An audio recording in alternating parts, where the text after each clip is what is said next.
Hello दोस्तों, आज की वीडियो में हम देखेंगे पास्ट इंडेफिनिट टेंस। जी हाँ दोस्तों, आज की वीडियो में पास्ट इंडेफिनिट टेंस के स्ट्रक्चर व एग्जाम्पल ए टू जेड हम सारा कुछ पास्ट इंडेफिनिट टेंस का देखेंगे, जिससे कि आपको पास्ट इंडेफिनिट टेंस समझने में बहुत ही आसानी होगी। आप वीडियो को अंत तक देखिए। सबसे पहले पास्ट इंडेफिनिट टेंस के हिंदी वाक्यों की पहचान क्या है।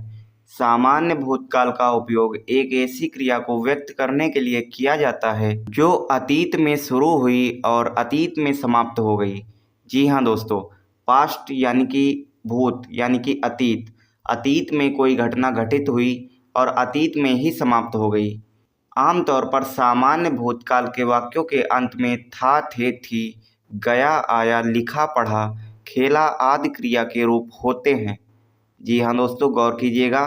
वाक्य के अंत में था, थे, थी, गया, आया, लिखा, पढ़ा, खेला आदि क्रिया के रूप होते हैं।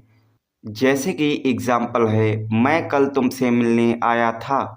इसमें क्रिया आया है, अंत में था लगा है, यानी कि यह पास्ट इंडेफिनिट टेंस का एग्जाम्पल हुआ।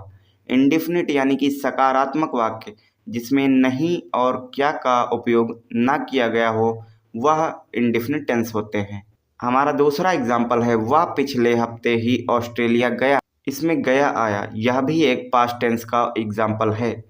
तीसरा एग्जाम्पल है, मैंने तुम्हारा खत पढ़ा, यानी कि यह घटना पास्ट में हुई है, तो यह भी एक पास्ट इंडेफिनिट टेंस का एग्जाम्पल है। कल की मैच में विराट अच्छा खेला। खेला शब्द मैंने आपको पहचान में बताया था। खेला, पढ़ा, लिखा, आया, गया, था, थी, थे, वाक्य के अंत में आदि शब्द आए तो वह पास्ट इंडेफिनिट टेंस की पहचान होगी। दोस्तों, उम्मीद है अब आप पास्ट इंडेफिनिट टेंस के हिंदी वाक्यों को पहचानने में सक्षम हो गए होंगे।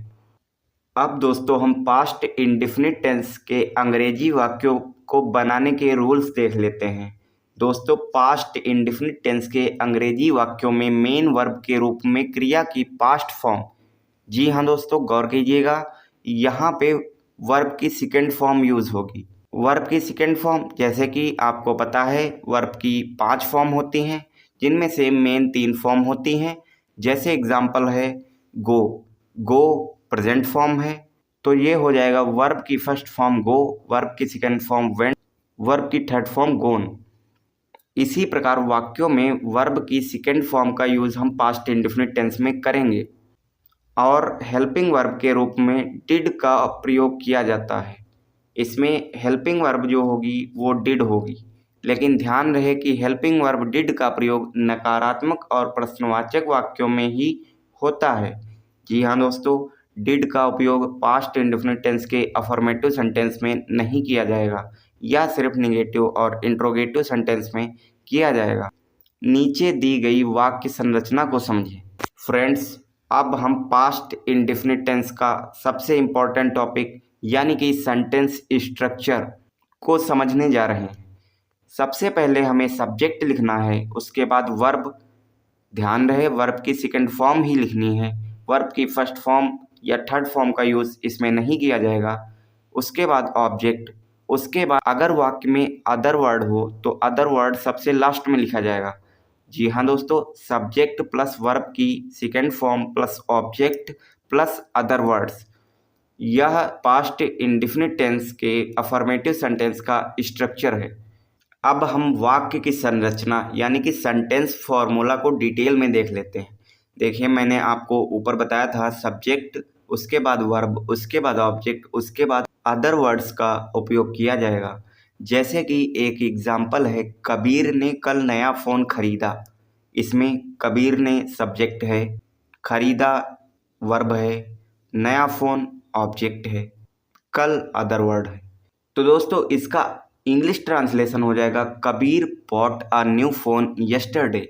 कबीर ने कल नया फ़ोन खरीदा।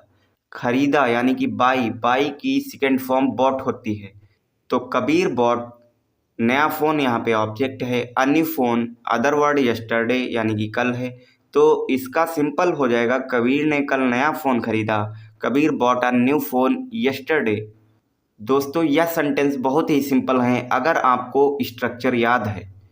आप स्ट्रक्चर ज़रूर ही याद कर लीजिए। अब दोस्तों हम एग्जाम्पल्स देखेंगे। जी हाँ दोस्तों, हमारा पहला एग्जाम्पल है हम पिछले महीने आगरा गए थे।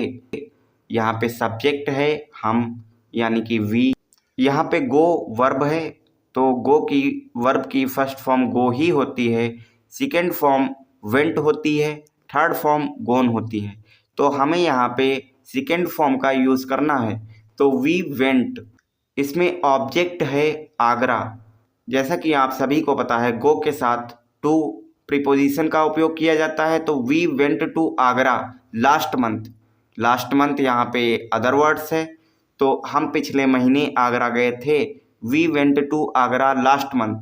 इसी प्रकार कल हम मैच जीत गए, we won the match yesterday.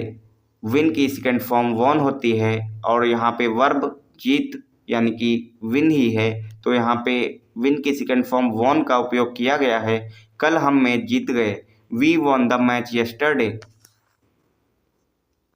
मैं रात 10 बजे घर पहुंचा, I reached home at 10 PM।